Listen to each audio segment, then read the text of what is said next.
Assalamualaikum warahmatullahi wabarakatuh.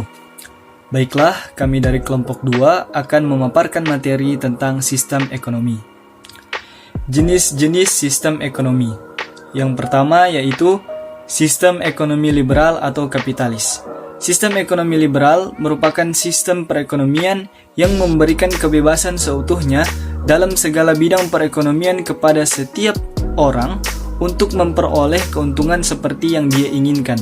Sistem ekonomi liberal banyak dianut oleh negara-negara Eropa dan Amerika Serikat. Yang kedua yaitu sistem ekonomi campuran.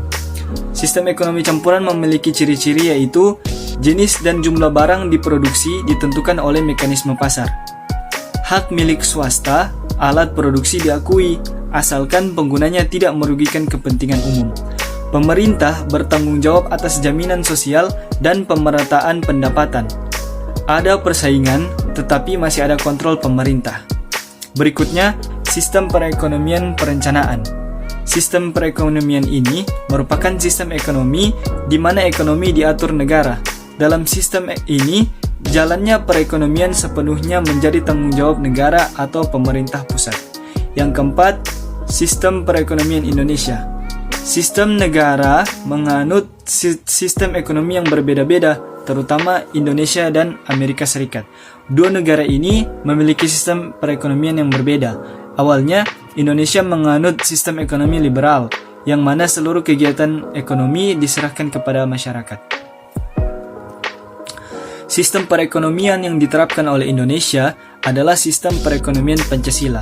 Ini artinya, sistem perekonomian yang dijalankan di Indonesia harus berpedoman pada Pancasila, sehingga secara normatif, Pancasila dan Undang-Undang Dasar 1945 adalah landasan ideal sistem perekonomian di Indonesia.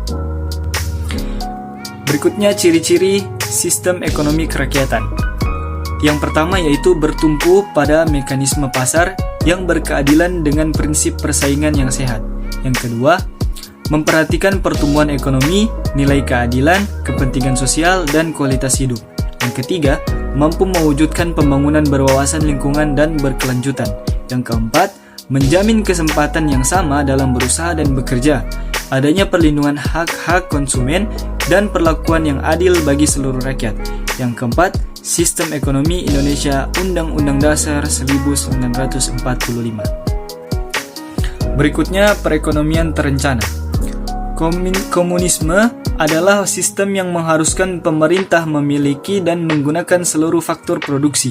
Namun, selanjutnya, kepemilikan pemerintah atas faktor-faktor produksi hanyalah sementara.